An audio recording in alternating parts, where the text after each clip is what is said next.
ये देखें गुम सिलाई में लेस लगी है, लेकिन इसमें कोई एक्स्ट्रा कपड़ा आपको लगाने की ज़रूरत नहीं है, उसी के अंदर से फ़ोल्ड किया और कैसे किया है, कमाल का आइडिया है, कमाल का। अस्सलामुअलैकुम एवरीवन, क्या हाल चाल है। आज मैं आपके लिए इतना मज़े का डिज़ाइन लेकर आई हूँ ना। ये मैंने 2 पीस लिया था मार्केट से ही। ये मैंने 1600 का लिया था। 2 पीस ऑल ओवर प्रिंट है, मतलब सेम कमीज़ और शलवार का प्रिंट सेम एक जैसा है।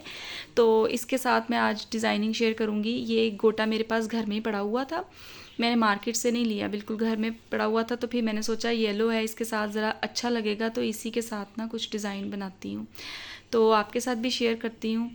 तो आई होप कि आपको अच्छा लगेगा। और चलें स्टार्ट करते हैं। मैं ना पहले किसी ना पेपर के ऊपर ड्रॉ कर लेती हूँ। अगर कोई मैंने डिफरेंट या डिज़ाइन बनाना हो, थोड़ी सी डिज़ाइनिंग करनी हो, इससे ना इजी हो जाता है।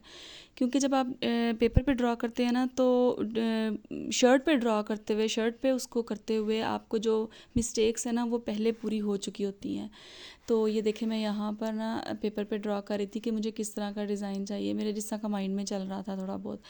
तो वो मैंने पहले पेपर के ऊपर ड्रॉ किया। तो फिर उसके बाद मैंने ना सोचा कि अब मैं पेपर पे ड्रॉ करने के बाद आपको दिखाती हूँ किस तरह का डिज़ाइन है। तो इसमें फिर आपको ना इजी हो जाता है। ये देखें, इस तरीके से मेरे माइंड में कुछ ऐसा सा था। ये देखें, अब मैंने यहाँ पर ना 9 इंच लेंथ ली है। आप अकॉर्डिंग टू योर चॉइस, आप जिस तरह का भी आपको चाहिए ना, आप कर सकते हैं। मीन्स कि आप लंबा करना चाहें, थोड़ा और छोटा करना चाहें, उस तरह। नेकलाइन मैंने रेडी कर ली हुई थी, और उसके बाद मैंने 9 इंच लेंथ ली है। ये देखें, जैसे मैं लेंथ ले रही हूँ ना, ये मैंने 9 इंच ली थी। और फिर जब इन दोनों को मिलाएंगे तो विड्थ हमारी 5 to 6 इंच बन जाएगी इस तरीके से। तो अब ये 9 इंच जो सॉरी लेंथ है ना, ये आप अपने मुताबिक ले सकते हैं। आप 10 भी ले सकते हैं, आप 11 भी ले सकते हैं। तो ये मैंने UHU ग्लू ली थी, क्योंकि इस तरह की जो डिज़ाइनिंग होती है ना, वो ग्लू के साथ पहले आप अच्छे से पेस्ट कर लेना, तो वो ज़्यादा नीटनेस आती है। तो क्योंकि ज़ाहिर बात है, एक बारीक सा गोटा होता है, उसको हैंडल करना मुश्किल हो जाता है सिलाई करते वक्त। तो बिगिनर्स जो है ना, वो तो बिल्कुल भी सिलाई करने का रिस्क ना लें। वो इसी तरीके से पहले ग्लू से अटैच करें जो भी डिज़ाइन आपने बनाया है, उसके बाद आप उसके ऊपर फिक्स कर लें, सिलाइयाँ वगैरह लगा लें। ये देखिए, मैंने यहाँ पर ना सिर्फ एक सिलाई जो है, ये सॉरी, एक जो है ये वाली गोटे की, ये ग्लू के साथ अटैच की थी। उसके बाद जो डिज़ाइन है ना, वो मैंने मतलब निशान नहीं लगाया था। एक के निशान मैंने आपके सामने एक निशान लगाया है, उसके बाद अब मैं नहीं लगाऊंगी, क्योंकि उसके बाद ज़रूरत ही नहीं पड़ेगी आपको लगाने की। जब एक आपको आउटलाइन मिल गई, उसके बाद आपने उसके साथ साथ ही गोटा जो सा है वो ड्रॉ करते रहना है। पेपर मैंने पास रख लिया था कि मैंने किस तरह का डिज़ाइन किया है। और ये देखें, अब मैंने बारीक वाली पहले लगाई, और उसके साथ ही जो सी थोड़ी मोटी वाली जो सी करनी थी गोटे की, उसको मैंने साथ बिल्कुल जोड़ के लगा दिया। ये देखिए, अब मुझे ईजी हो जाएगा। तो ये आसान हो जाता है बहुत ज़्यादा लगाना। तो अगर आपको पसंद आया है, वीडियो एंड तक देखिएगा प्लीज़। एंड में मैंने ना चौक के जो गुम सिलाई में चौक का लगता है ना, लेस वगैरह या रिबन वगैरह, वो एक बहुत ही इजी मेथड आपके साथ शेयर किया है। तो वीडियो को एंड तक लाजमी देखिएगा। मुझे नहीं लगता वो मैंने आज तक पहले कभी देखा है किसी का बनाते हुए। इतना इजी मेथड है ना, मैंने बताया। आप ज़रूर देखिएगा एंड तक वीडियो। और ये देखें, अब मुझे एक लाइन बन गई हुई थी, तो अब मुझे समझ आ रही थी किस तरह करना है। अब मैंने तकरीबन हाफ़ इंच कह लें, या हाफ़ इंच से भी थोड़ा, मतलब हाफ़ इंच के फासले से ना मैंने जो सी बारीक है वो उसको फिर दोबारा से लगा लिया। हाफ़ इंच लगाने के बाद अब मैं जो पहले मैंने दोनों डबल की हैं, अब मैं यहाँ पर ये देखें, अब मैंने ये दोनों सिंगल करूँगी। पहले एक डबल, उसके बाद दोनों को हमने सिंगल सिंगल कर लिया हाफ़ हाफ़ इंच के फासले से। ये देखिए, इसी तरीके से मैं अब सिंगल लगा दूँगी। और फिर इसके बाद अगर आपने इसको और बढ़ाना है और लंबा करना है तो आपकी मर्ज़ी है, लेकिन मैं यहाँ पर अब इसको एंड करना चाह रही थी। तो क्योंकि मेरा जो सा कन्नी वाला गोटा है वो ख़त्म हो गया था। तो थोड़ा रह गया था।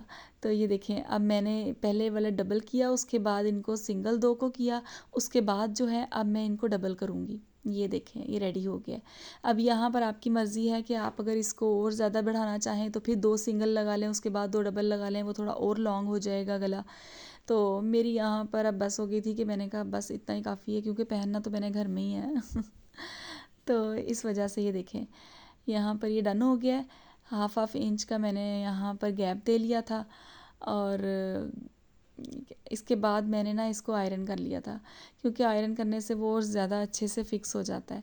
तो वहाँ पे कपड़ा आयरन अगर आप करेंगे ना, कपड़े में नीटनेस आती है। ये आप याद रखिएगा कि जब भी आपने कोई डिज़ाइनिंग करनी होगी ना, आपने साथ साथ आयरन ज़रूर करना है। आयरन करने के साथ उसमें नीटनेस आ जाती है। यहाँ पर अब मैं इन दोनों को फ्रंट और बैक साइड को अटैच कर रही हूँ। ये देखें, आपको बताती हूँ किस तरह ईजी तरीका है। आपने दोनों जो सीधी साइड है ना, वो एक साथ अंदर की साइड कर लेनी है, और जो बैक साइड का जो हमने गले की पट्टी लगाते हैं ना, रेप पट्टी लगाते हैं, उसको हमने उसके ऊपर रख देना है।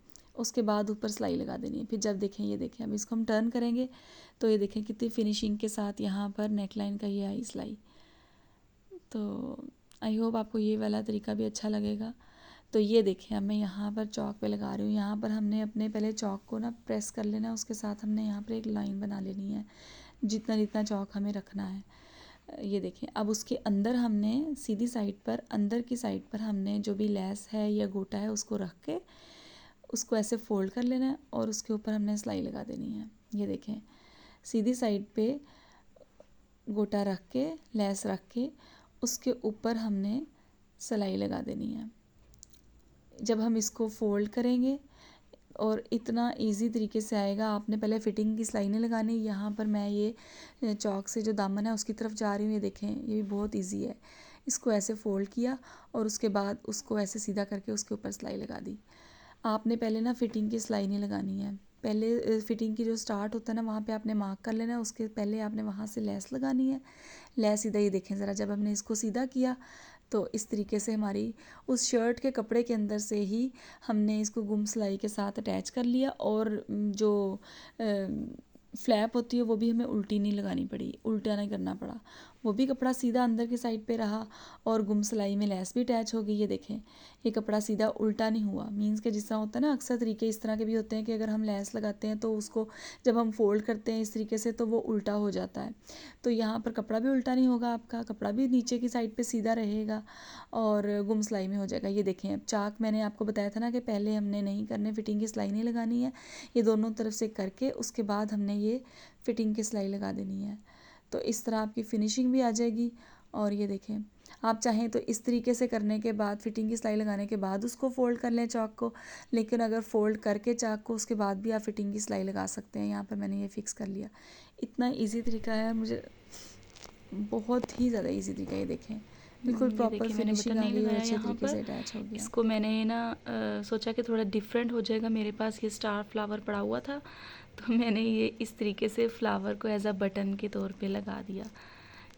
और क्योंकि ये ज़्यादा ओपन तो होता नहीं है, बच्चों का होता है, ज़्यादा ओपन होता है तो वो ज़रा ख़राब होने का डर होता है। हम बड़ों ने कहाँ पे ज़्यादा इसे ओपन करना होता है। अब एक हाथ से मुझसे लग नहीं रहा, तो ये देखें, डिफरेंट एक स्टाइल हो गया। और ये ना बाजू में एक जोड़ आ रहा था, तो मैंने वहाँ पर ना जोड़ को छुपाने के लिए ना ये डोरी लगा ली।